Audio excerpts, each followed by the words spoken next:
สบายดีสบายดีพี่น้องปองปายเบิร์ดสุภูสุคนเด้อมื้อนี้สิพามาเบิ่งการซี่เขาเนาะซี่เขาเอาเขาไปซี่หั่นน่ะเนาะแล้วก็เอามากินแรงหั่นนะให้วันนี้ค่อยมาที่สิไปเบิ่ง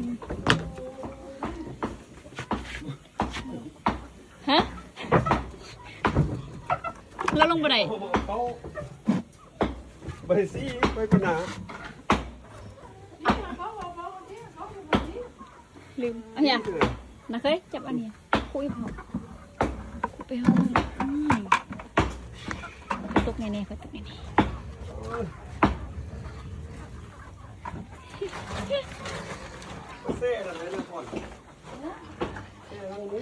โอ้กูต้องต่องไปฟันมันเห็นยังจะซื้อนี้แพงไรปันเลยทุกร้านไปคักหนอบบ่ฮะได้ไปจ่างเขาซี่อีกบ่จัง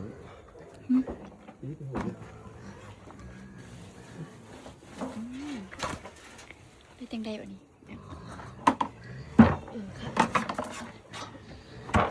ใกล้ขึ้นพวกร้านเป็นของจีนหรือของไทยของจีนพันธะจักไทยเด้แพงกว่านี้บ่จักไทย10 ไป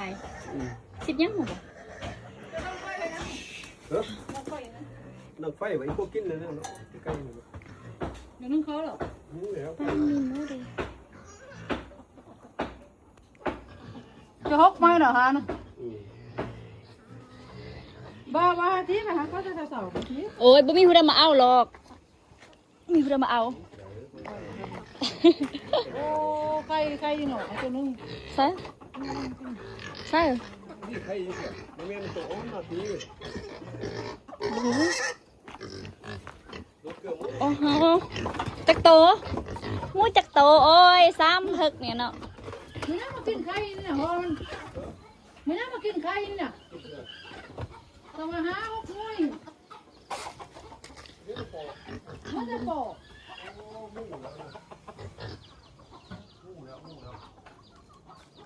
มีงู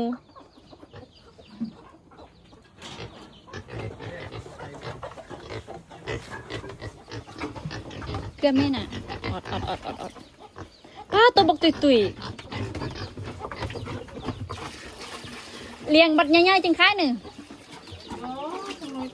แค่บัดอันปีใหม่นี้นะคายบอกแจกปินโอ้ก้อนแล้วคายก้อนแล้วโอ้เฝ้าคายเหรอวะปินมูค่ะนะบานนาเศร้าโอ้ไปสนิทเขาก็ไปมาสีเขาสีข้าว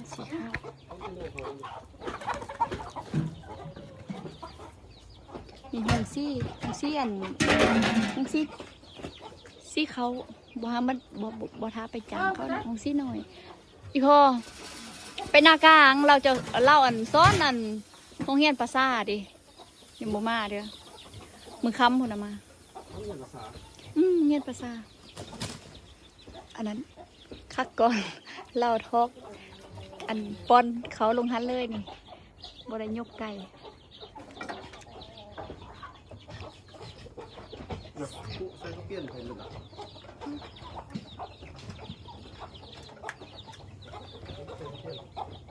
ใส่ข้าวเปลี่ยน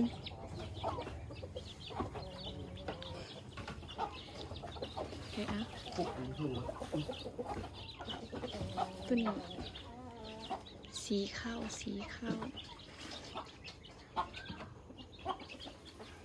ปลาเป็ดตัวนี้เล่น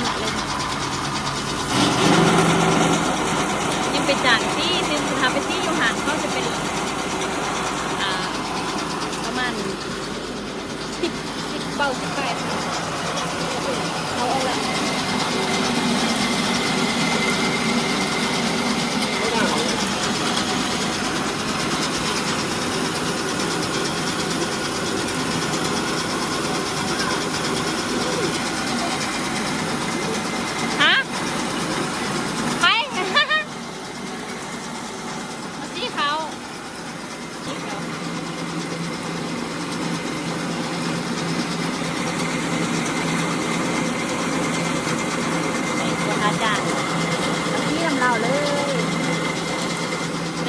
มีจักเป็นของตัวเองกับอะไรมาหอนเพิ่น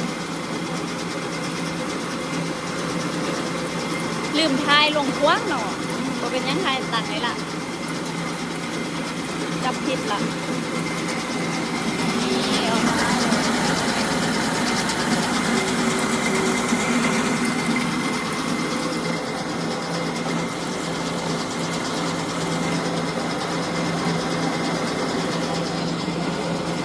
เจ้าเอไปดีอยู่ห้องได้มือไหนปีนี้นะตัดผมโหดแท้ยินข้าวว่าดื้อไล่บ่นั่นไล่ว่าสัตว์บ่ตั้งใจเฮียนแม่นบ่ตั้งใจเฮียนดิแม่มาสิแล้วล่ะ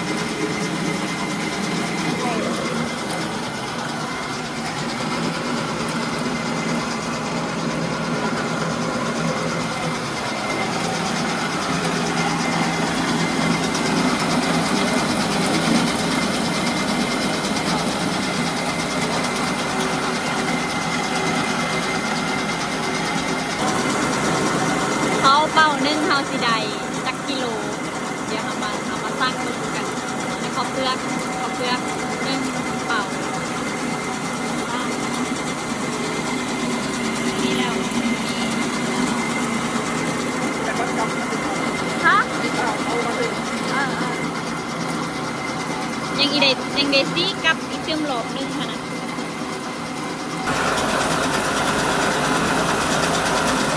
ร้านสายหมอซ่อง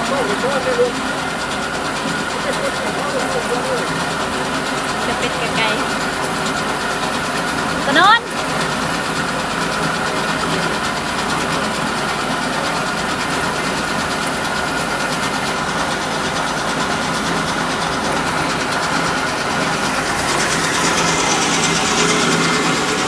โดนไหนโดนเติมที่เมื่อเป่านึงล่ะเขาหน้าน่ะเอาดาปันมีปันมีจักปันจุกไว้จางเป้าละ10,000นั่นแหละจางปันนี่เติมอันความเข้าใดดีฮะน่ะหน้าอันแห้งงานกับแห้งงานเฮาจางไปเขาละมีแต่รถซื่อๆเขาได้บักไล่โอ้ยนี่เป็นอะไรยังสีใดอันนั้นขึ้นอยู่ยังสีใดอันลืมตื้มหลอบนึงอยู่ต้นเติบก่อน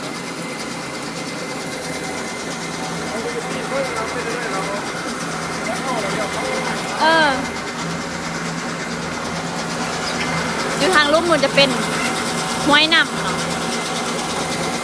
ดินจะอยู่แคมตะลิงแด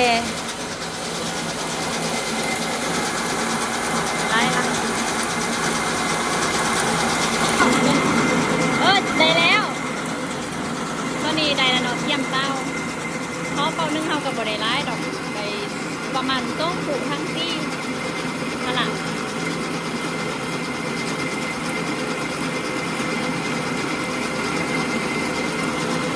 ให้บ้านใดหน้าเขาเอาโลเขาได้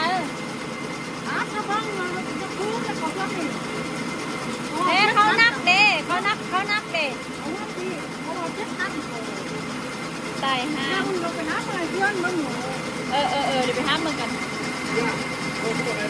ได้แล้วเอาแล้วหา1 8 1ก่อนหา1 8 1ไงหา1 8 1จ้า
เปลี่ยนข้อมูลเรื่องเขาดีเขางามเพราะว่าเขาเฮ็ดหลอกซ้องแล้วมันจะงามดูที่ซ้องหลอก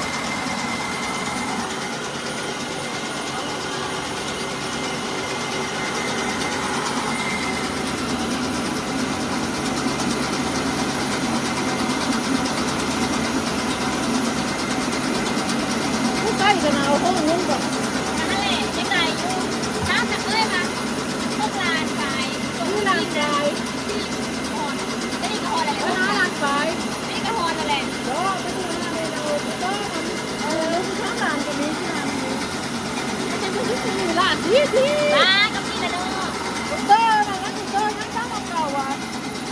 เอาไปนั่งของเตอร์ที่นั่งข้าวอะไรไปเนาะ พวกเราเจ้าเตอร์เนี่ย เตอร์ตั้งของเราอะไร พวกเจ้าเตอร์น่ะ หน้าตาอยากไปบ่ฮอ ก็ดูแล้วว่าเขาได้สายนุ่นจับกล่องให้เมื่อกี้นี้นะได้เรื่องอยู่ที่แต่เขา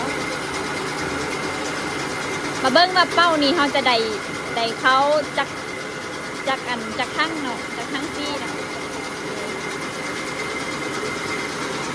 เขาซิเมิดหลัง มาดูเนาะ โอ้ละตี้เขาแล้วไปอีกปะ นั่งกันเลยก็ร้องเลย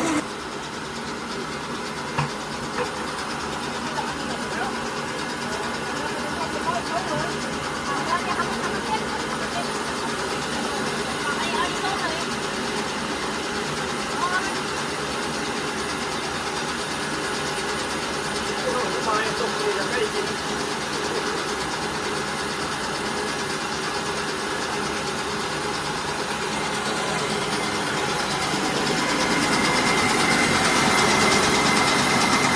เอาเลยรอบนี้รอบแพ้แล้ว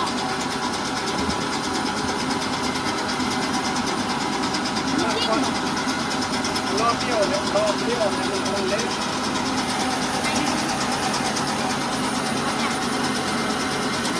มัดในนู่นปล่อยร้ายนู้นไปปักกันเป้าไปมันน้ำต้อนั่นนะบ่ต้อ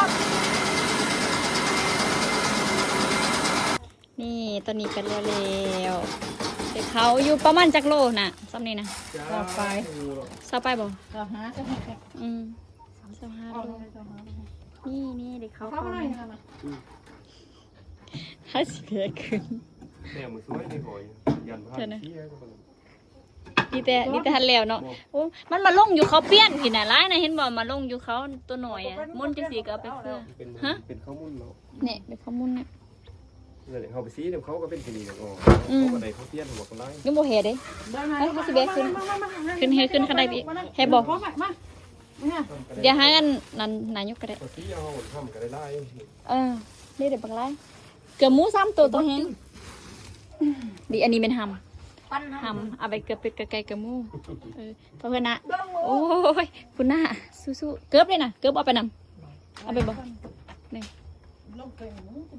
จะลงมาเกือบหมูสั่นขึ้นมาแล้วนั่นเงื่อนขึ้นเนี่ยอยากไหม เดี๋ยวเอาฮึกเลยเดี๋ยวจัดการให้ เด็กเขา ใส่คันไดเลื่อนให้เลย เล่งเนี่ยเป็นเจดี โอ้ยใส่คันไดเลื่อนให้ เขาว่าเจ็ดพันบ่หอบ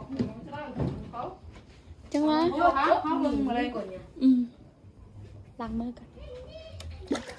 ค่อยมานักเคยปรุงเขาค่อยมากินเขา เห็นไหมเขาน่ะ นี่ลองซิมไหม เอาปั่นดูไรดูมายังอ่ะ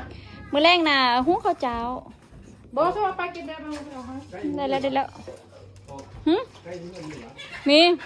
นี่เขาเพี้ยนเดี๋ยวคนที่ย่ำเขาเพี้ยน โอ้เขาแพงเขาไรเลย อย่าเหอะโอ้วัดนี่ไรเขามาเบิ่งนะเขา ตัวเขาเขาทรงหนา เขาไม่มีสงหนาเรามีข้าวต้าแด่ทุกคนเป็นพนักงานหมดมาซีแล้วก็แล้วมาร้อนกินใช่แล้ว โอ้ลังว่าสิได้โลหน่อย เขางานเยอะมัน ตอนนี้แล้วดีรู้จักมาเกียมสิกับ เพราะว่าลืมบอกเขาว่าเขาอันบอกเอาแล้วเขาเคลียร์มันงามเลยคิดจุดเลยฮะมันงาม โอ้ อันนี้แม่นอยู่บ้านกลางเนาะอันอยู่หัวโพนบ้านกลางค่อยมาซีเขาอยู่หันนาเศร้าต่างเขามาซีเองรู้จักมาเก่งบ่ บายบายนี่ก็เด้อขอบใจหลายๆขอบใจหลายๆกลับก่อนกลับ เห็นงามไปเด้อเขาน่ะเด้อ เย็นแน่ใจ ปันละลา บ่ฮักกันหรอกยินได้เฟซเนาะ บายบายขอบใจ ตัดไม้ปลาร้า เฮ้ยกลับแล้วสิกลับแล้ว เออ ต้นหูข้าวหู